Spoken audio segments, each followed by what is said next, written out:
how to raise capital for real estate investing. Now, I'm going to share with you 3 ways that are so easy. Anyone can find capital for real estate investing. And I'm not talking about a security, and I'm not talking about like something big and sophisticated. 3 very simple ways you right there from where you are can raise some capital. But at the end, I'm going to tell you a 3-letter word, big one. So if you want to go big or go home, how sophisticated real estate investors like really get going. Like, what is that structure? So stay tuned to the end for that. But let's get started now. Like, just from where you are, how could you get some capital?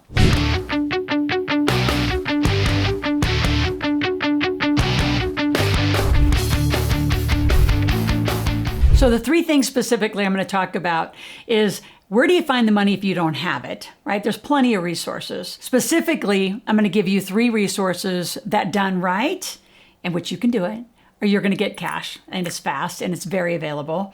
And then what's the infrastructure? And a lot of people forget this, but the infrastructure for you to receive money, right? I can give you a hint. It's not a sole proprietor.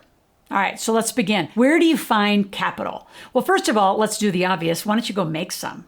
Right? So you either have a job, which then, if those of you who have jobs that are listening, typically, if you haven't blown your credit, you probably come with some good credit as well. But if you're that entrepreneur out there and you don't have a lot of capital, and I'm going to tell you don't have to use your capital, let's talk about how do you find the capital? It's everywhere, by the way. So capital's everywhere, right? Everybody calls it OPM. Well, I'm also going to call it OPI, right? Which is other people's IRAs. There's trillions and trillions of dollars sitting in IRAs throughout the country. If you're in Canada, it's an RSP. If you're in Australia, it's a superannuation. There's all sorts of money around the world that is sitting in accounts. And typically those kind of accounts only have like a few choices, bonds and mutual funds. When the person's not working for the company, which a lot of people have left their companies, what they fail to do is bring forward their IRA from the past or their money that they had accumulated in the company they work for. But if you move that money and you self-direct it, it's now in a position where it could be available to buy real estate or to be a bank and be OPM for you. So I'm speaking to you. You're the person that's going to do the real estate deal, and you're looking for ways to raise capital. OPM is everywhere, and OPI is everywhere. So then you got to say, well, where do I go? We start talking. All right. So first of all, you got to find a really good project. And if it's your first time out, I can promise you I would hinge to a mentor or a community. You're welcome to join ours, where you have some experience behind you. Because fresh OPM for OPI pretty rarely is going to say, oh, I'm going to go to a beginner. You have no experience. You have no track record. You have no LLC. You don't have any QuickBooks. You actually can't give me accounting. You're going to have a harder time. Now, it's not to say you can't get it done. I'm going to talk about the infrastructure in just a moment. But the money is everywhere. So here's what you start talking about. You start talking about the strategy, what kind of deal you're going to do, what kind of returns the money's going to get. Ideally, if they're just going to be a bank, you're going to give them 10, 12, 14. What are you going to pay? What can your project afford to pay OPM and OPI? There's tons of real estate groups all over the internet, right? And I'm going to give you an oldie but goodie. Go back to Yahoo. Yahoo.com still has over 1,600 real estate groups that you can join and just start having conversations that you are looking for hard money. You're looking for other people's money, other people's IRA to fund your real estate projects. Just start the conversation. Now, 3 sources that I will go to first before I go there, right? Because they are available everywhere because of the pandemic. So number 1 is your EIDL loan. Now, there's some infrastructure that I'm going to speak about that you got to have set up for those. But you can apply for up to $2 million per company. So don't tell me if you have the initiative, the drive, you're willing to get the team together, get the mentor together. If you're willing to do it, there's no way, unless you are sleeping, that you can't make this work. So there's money from the government everywhere. There's, traditional banks, you got to talk about that. I got to add that one in, but that's not one of the 3 I was going to talk about. Grants, believe it or not. So your nationalities, depending where you come from, there are grants available inside your city, in your state. There's also a lot of opportunity zones that are now available that you could qualify. Now, opportunity zones aren't going to come in the form of a grant, but they come in the form of being able to push out your capital gains. So if you can find somebody with OPI or OPM in an opportunity zone and put that whole process together, you have gold. You have super gold for you and that investor for a very long time. In fact, if I was OPM, I would demand equity in an opportunity zone project because of the capital gain extensions that are available. So a lot of ways to find that kind of money.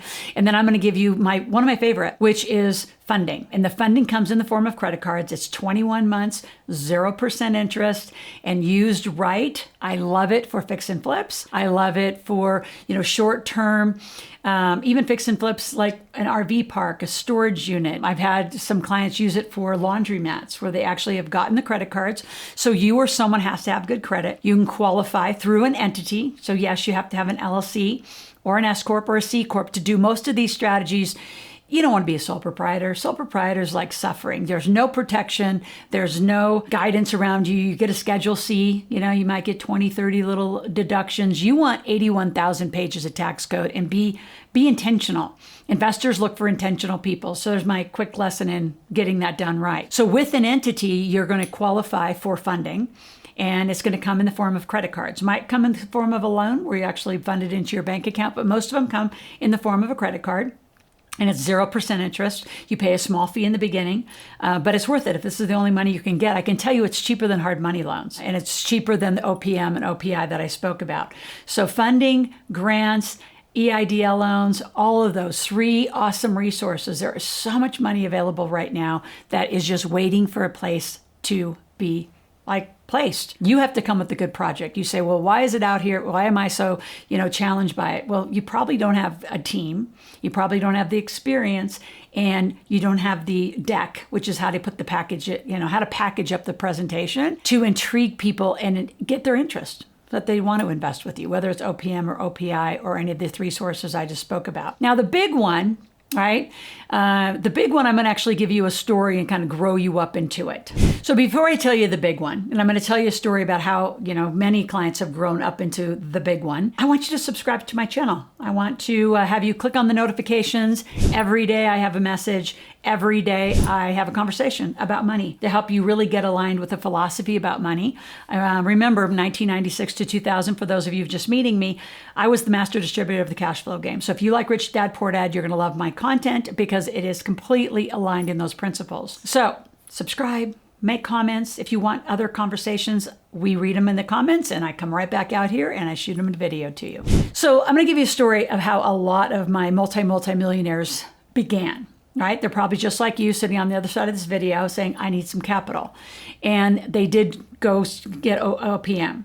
Right? So they either got OPM or they got the funding and they got some initial money. And a lot of times having someone be the bank, even though it's a senior position, it allows you some freedom to you're not being micromanaged by other people. So I've had a lot of people get OPM on the form of notes and grow their first, flip, and then they do another flip. I have one guy right now, he'll have done 30 flips this year. So he'll have done 30 flips. Some of them he actually, I shouldn't say he did flips, he did 30 properties. Some he held, some he moved into short-term rentals, and most of them he did flip. Now, next year, he's going to have to grow up into a different kind of money because that's a lot of managing different kinds of money for 30 different projects. So he'll grow into certain segments and he'll do what's called a PPM. It's a private placement memorandum. That's what it's called in the United States. In other countries, it's called a prospectus. But it's something that it's a security that you're going to register with the SEC, right? Or you're going to register with ASIC if you're in Canada or if you're in if Australia, other parts of the world. But it's a more sophisticated document that only accredited investors can invest in. It's what, Grant Cardone uses. Who else uses big funds like that where they put a big fund together and everybody invests into a fund? So the good side of a fund is that you have, say, a certain set of apartments or you have a certain strategy, a certain set of assisted living facilities or RV parks, or you have a certain strategy, or it could be a combined strategy. It could be a blended multi-use fund where you're going to use the money. So people put all their money in, they're not putting it in per project, they're putting it into the fund, which then gives you, the fund manager, the opportunity to buy a variety of different projects, fix them, hold them, do whatever, was it the guidelines of the PPM. So basically it's a very sophisticated, call it a business plan for those of you who've never seen one, that's going to detail how the money's going to be raised, how the money's going to be used, how the money's going to be accounted for, who's the third-party accountant, all of the facets of the project. And it's either going to be in a 18-month, 2-year, 3-year, or 5-year term. 5 years is a pretty long fund to not have cashed out. So some of my more sophisticated investors have moved to that because then they can just raise larger amounts of money into what's called a PPM that you register as a security with the SEC. So if that's something you grow into, It's not something typically that you start with. And again, I'm going to speak to all of you when you are wanting to, raise capital.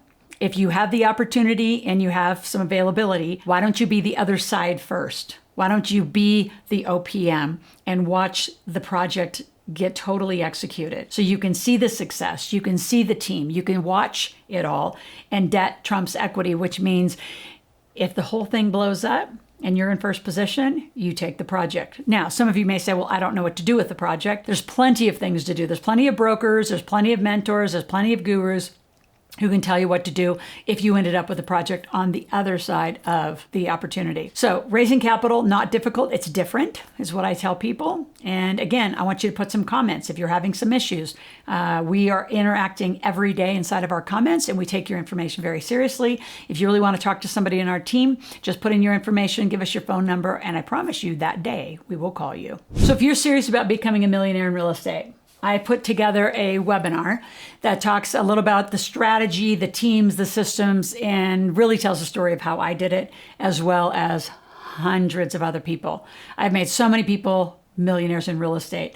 And yes, most of them raise capital. So in the description, I want you to click on the link. It'll send you out to a webinar. Please watch it.